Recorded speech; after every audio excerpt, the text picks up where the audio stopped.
Bonjour à tous, je me présente, je m'appelle Stinas, je suis compositeur et producteur, membre de Rise and Shine Music. Je fais de la musique depuis maintenant 10 ans à peu près. Et la raison pour laquelle j'ai choisi de venir sur TEDx aujourd'hui, c'était pour vous parler des choix et de son importance. Je pense que ce qui nous définit aujourd'hui, ce sont nos choix, clairement. Autant les choix imposés que ce qu'on peut choisir de faire directement. Et aujourd'hui, j'aimerais vous parler de ça, en musique, je l'espère. Et pour rebondir par rapport à ça, pour vous parler de moi, moi je suis d'origine comorienne, j'ai grandi aux Comores jusqu'à mes 15 ans. Ça, c'est quelque chose que je n'ai pas choisi. Et en rapport avec la musique, mon père était musicien. J'ai malheureusement pas grandi avec lui. Et on pourrait dire que la fibre musicale, elle m'est un peu venue comme ça parce que on pourrait croire qu'elle vient de mon père, etc. Mais avec le temps, je réalise qu'il y a énormément d'autres paramètres qui ont fait que j'ai fini dans la musique. Par exemple aussi, le fait que ma maison aux Comores, elle était située à côté d'une boîte de nuit et que tous les week-ends, je subissais en quelque sorte la musique qui était jouée là-bas, que ce soit le rap, le dombolo, toutes les musiques africaines, les musiques européennes qui venaient à l'époque aux Comores, ou également le compas, le zouk, etc. Donc ça veut dire que durant toute mon enfance, j'ai toujours été bercé par la musique, que ce soit directement ou indirectement. Et ça, c'est, on va dire, ça fait partie des choses qui ont été imposées à ma vie. Mais c'est réellement à l'âge de 8 9 ans que j'ai décidé de faire de la musique et que j'ai commencé à prendre des cours. Je demandais à ma mère de me trouver un professeur de percussion. Donc j'ai commencé à bosser avec Ignace, qui lui m'a donné le rythme en fait. Il m'a appris à construire des rythmes, etc. Et après ça, ma mère, elle m'a demandé si je voulais prendre des cours de solfège. Et c'est quelque chose que moi j'avais refusé.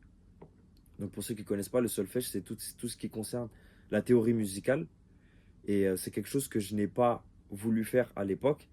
Et c'est un choix que j'ai fait et que je regrette jusqu'à aujourd'hui parce que je ne connais pas la musique jusqu'à aujourd'hui malheureusement. Mais ça ne m'a pas empêché de dépasser justement cette non-connaissance, on va dire, pour apprendre d'une autre manière et être autodidacte dans mon domaine. Donc, pour illustrer les percussions, je vais vous jouer une boucle que j'ai préparée.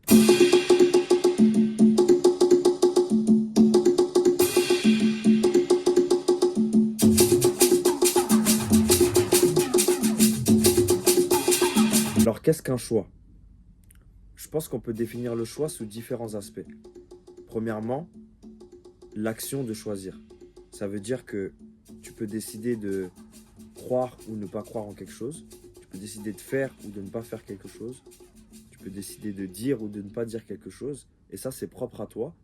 Et ça va forcément découler sur des conséquences. Il y a le fait d'avoir des options. C'est-à-dire qu'aujourd'hui, tu peux être confronté à quelque chose dans ta vie et avoir différentes options. Tu as ce chemin-là, le chemin-là, le chemin-là. Et c'est à toi de choisir. Et forcément, le choix que tu feras impactera sur la suite. Et tu as celui qui est le plus difficile à comprendre du moins, c'est les choix imposés comme je vous ai dit tout à l'heure. Tu vis dans un certain pays, tu grandis dans un certain environnement et en fonction de ça, on va dire que ça conditionne ta manière de voir les choses ou de te surpasser ou non, ou d'affronter certaines épreuves de la vie, etc. Et pour illustrer ces choix-là, je vais vous parler de deux oncles à moi. Donc il y a Nishad et il y a Fauzi. Nishad, c'est un oncle à moi avec lequel j'ai grandi, que je considère un peu comme mon grand frère, et qui, depuis petit en fait, il me fait écouter énormément de musique. Ça veut dire qu'il avait sa pochette de CD avec une centaine de CD et il me faisait découvrir tout ce qu'il écoutait. À l'âge de 10 11 ans, j'ai découvert une émission de rap qui s'appelait le Cut Killer Show, où il y avait DJ Cut Killer qui mixait, et c'est la première fois que j'étais confronté à ça, et ça m'a énormément marqué de voir que tu pouvais mélanger des sons. Et c'est réellement à cet âge-là que je me suis dit que j'allais finir ma vie dans la musique, Je ne savais juste pas dans quoi. Mais à cette époque-là, je sais que je voulais être DJ. Donc en rentrant aux Comores, euh, j'avais aucun outil pour pouvoir euh, du moins m'exercer dans cet art-là ou du moins essayer de le comprendre. Et c'est là où je demande à Fauzi, mon deuxième oncle, de m'acheter un logiciel de DJ. Il se trouve que Fauzi, il se trompe et il m'achète un logiciel de beatmaking. Donc, ça fait partie des choix imposés, on va dire, parce qu'on aurait été en France ou dans un autre pays, j'aurais eu le choix de repartir en boutique, échanger le CD, prendre mon logiciel de DJ et de rentrer chez moi. Chose qui était impossible aux Comores, parce que justement, on était loin de tout. On n'a pas tous les outils nécessaires justement pour travailler dans ce qu'on voudrait faire, surtout dans la musique. Donc c'est un choix qui m'a été imposé et que j'ai subi en quelque sorte. Et vu que j'avais que ça, ben j'ai fait que ça. Il se trouve que sur le logiciel, j'avais uniquement la possibilité de créer des rythmiques et les boucles de mélodie étaient déjà prêtes. Donc j'avais juste à choisir les boucles que j'aimais bien et à créer ma propre rythmique. Et pour illustrer ça, je vais vous montrer ce que ça a découlé et du moins ce que ça m'a aidé à faire.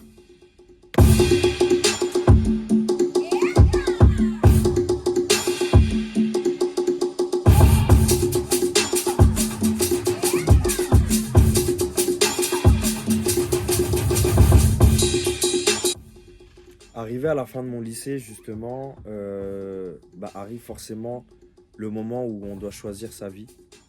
Euh, Vous imaginez bien que, en tant que Comorien, ça a été très compliqué pour mes parents, pour ma famille, d'accepter que je décide de faire de la musique mon métier. Parce que vous connaissez vos parents.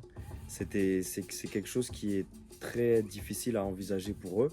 Parce que malheureusement, aux Comores, il n'y a pas eu énormément d'exemples de grosses réussites au niveau musical. Donc pour eux, c'était un avenir, on va dire, incertain. Mais j'y ai quand même cru. Et j'ai fait le nécessaire. Il a fallu que je fasse beaucoup plus, notamment pour les convaincre eux, mais pour me convaincre moi que je ne faisais pas un mauvais choix en me lançant dans la musique de manière professionnelle. Et c'est justement après ça que je me retrouve au Sénégal, parce que ma mère travaillait là-bas et que ça faisait un long moment où justement j'avais pas vécu avec elle par rapport à son travail, et que là elle avait souhaité à ce qu'on vive ensemble. Je m'inscris dans une école de son là-bas et je commence à vivre ma vie de Comorien à Dakar en tant que compositeur. Donc je fais la rencontre de pas mal de gens là-bas. Je rencontre des journalistes, des artistes, etc. Avec qui j'essaye de collaborer, avec qui j'essaye de me faire un nom. Et je me rends compte que c'est super compliqué parce que le Sénégal est un pays qui est très conservateur, si je peux dire. Et donc ça a été difficile, ça a toujours été difficile pour les étrangers de se faire une place dans un pays comme ça. Et donc ça veut dire que des fois je me retrouvais dans des studios avec des artistes où je faisais écouter des musiques à moi, où ils me calculaient même pas. Et c'était très difficile à vivre. C'était une période assez compliquée pour moi aussi, mais qui a énormément changé ma vie parce que justement le fait de voir les portes se fermer au niveau des artistes, au niveau des journalistes, etc., ou même du milieu de la musique, ça m'a forgé, ça m'a pas fait perdre espoir, au contraire, et ça m'a donné envie de développer encore plus cette branche musicale que j'avais en moi. Et grâce à Dieu, j'ai fait la rencontre de différents artistes comme Jetsen, comme Such, comme Moulay, etc., qui étaient là-bas. Donc Moulay qui lui est sénégalais, mais Jetsen et Such qui sont comoriens, qui avaient, que j'estimais avoir, je trouvais qu'ils avaient énormément de talent. Et c'est des gens qui m'ont permis de développer mon art et à qui j'ai pu développer leur art aussi. Donc au final, tout ça pour dire que malgré tous les coups durs, il y a énormément eu de choses positives Et ce qui comptait pour moi, c'était que malgré les personnes qui m'ont boycotté, comment dire, qui m'ont tourné le dos, qui m'ont sous-estimé, etc. Pour moi, ce qui comptait, c'était le produit final. Ça veut dire que je savais que je faisais de la musique et que je ne le faisais pas à petite échelle et que peu importe les épreuves qu'il y avait devant moi, ce qui comptait, c'était le résultat. Ça veut dire que je devais exceller dans tout ce que je faisais, peu importe qui j'avais devant moi.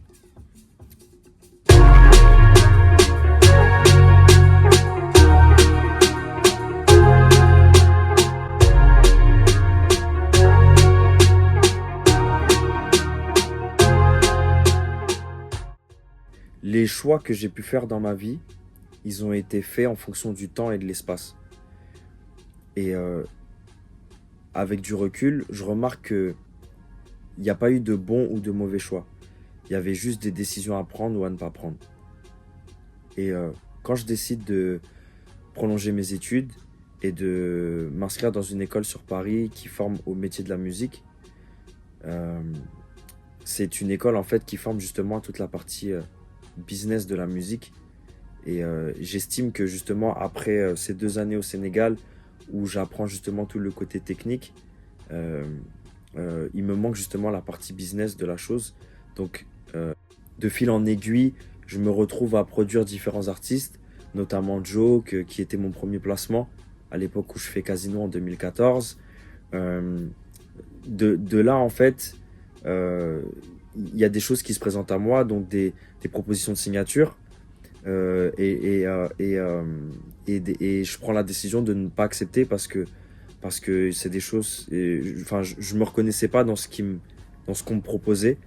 Et comme j'avançais encore avec toute l'équipe, donc Liaz et Washi dont je vous ai parlé au début, il y avait uniquement des propositions pour moi, alors que moi je voyais justement la vision plus grosse où je voulais justement que Rise and Shine existe en tant qu'entité et pas juste en tant que Stilnas.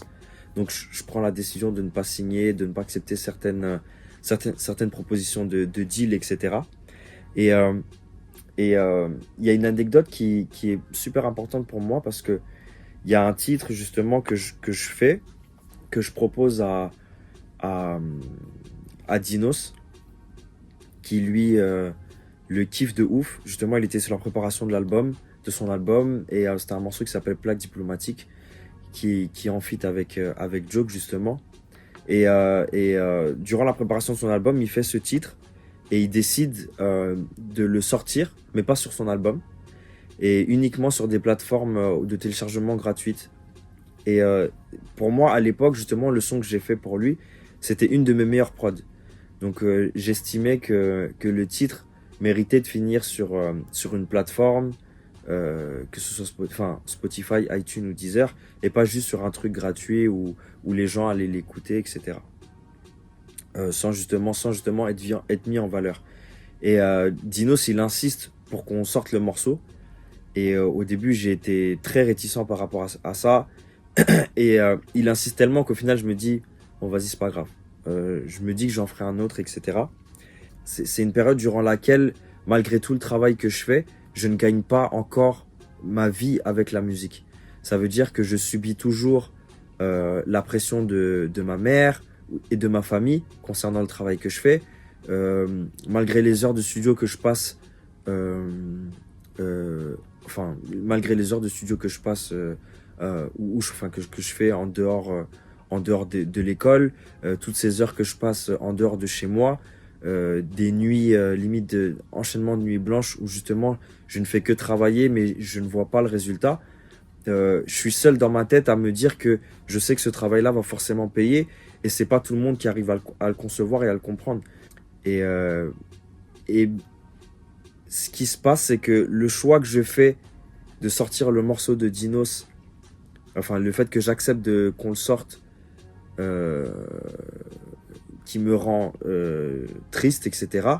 Et ben ça a ouvert les portes sur autre chose, dans le sens où il y a un producteur qui s'appelle Spike Miller, qui lui m'appelle après avoir écouté ce morceau, et qui me dit, on a énormément kiffé le travail que tu as fait dessus, est-ce que tu voudrais venir bosser avec nous sur l'album d'Alonso? Donc forcément je dis oui, Et c'est un truc où je m'imagine pas... Enfin, je me serais jamais imaginé qu'en faisant ce choix-là, ça m'ouvrirait les portes de ce travail-là, sur cet album-là, avec cet artiste-là, qui à l'époque fait partie des plus gros en France. Et donc je saisis l'opportunité, bien évidemment, et on fait différents titres avec lui, dont 2 qui se retrouvent dans l'album. Et il se trouve que c'est les 2 morceaux qui marquent en fait la cassure entre la période où je travaille sans gagner d'argent et la période où je commence justement à vivre de ma musique. Et tout ça pour vous dire que c'est quand même un choix que j'ai fait avec énormément de regrets, qui m'a ouvert les portes sur autre chose. Et en fait, je me rends compte à ce moment-là que la raison pour laquelle j'ai travaillé tout ce temps-là, sans être payé ou à être mal payé, etc., ou toutes ces heures de studio, en fait, elles ont payé, elles ont servi à quelque chose, parce que elles m'ont servi justement à développer toutes ces palettes musicales, à travailler ma manière de faire, ma manière de voir la musique, etc. Et c'est ce qui m'a... Tous ces outils, en fait, ils m'ont permis de justement arriver à ces 2 disques de platine sur un album et à carrément changer ma vie, en fait. Et le morceau que je suis en train de vous faire écouter, il marque aussi ce travail-là, dans le sens où à travers les différents voyages, à travers les différentes personnes que j'ai pu rencontrer, les différents échecs, les différentes souffrances, les différentes réussites, aussi minimes qu'elles puissent être, elles ont forgé la musique que je suis et la personne que je suis aussi.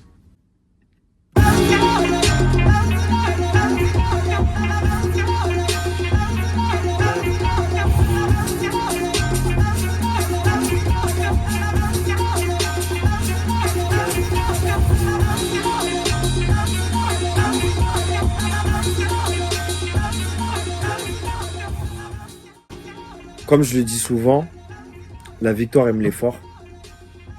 C'est une phrase que je me dis souvent, et que je me dis que quand on veut réussir quelque chose, plus c'est gros et plus il y aura des sacrifices à faire. Et la raison pour laquelle j'ai voulu parler des choix, c'est aussi parler des sacrifices que j'ai pu faire dans ma vie. Ça veut dire que j'ai essayé d'illustrer différentes périodes de ma vie, les choix qui m'ont été imposés à travers mes différents voyages. Et la seule chose qu'il faut retenir, c'est qu'est-ce que tu fais face à certaines situations et comment tu vas transcender ta personne pour y arriver.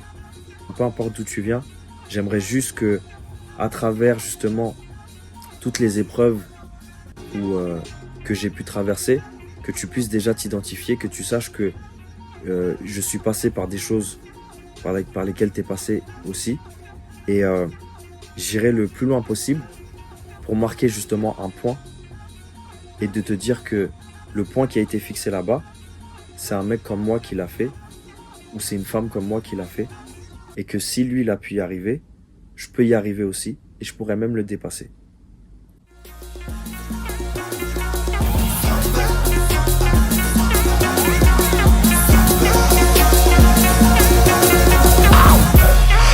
Des billets de 100 ils ont les mains pleines de sang Ferme-la, je t'ai pas sonné, à Londres, au Comores, on connaît. Je ramène un gueule dans ma valise, check, on va monter un bise. On tourne en rond comme des cives, cherche les mappés comme des moidés. Mais pas de peine pour nous, voilà, on va te faire cavaler. Mon snap c'est mauvais mélange, tu me cherches, t'as qu'à me localiser. Je viens de la zone, je fais que du sale, je promène torse nu à Moroni. Je prends mon T-Max et je trace dans...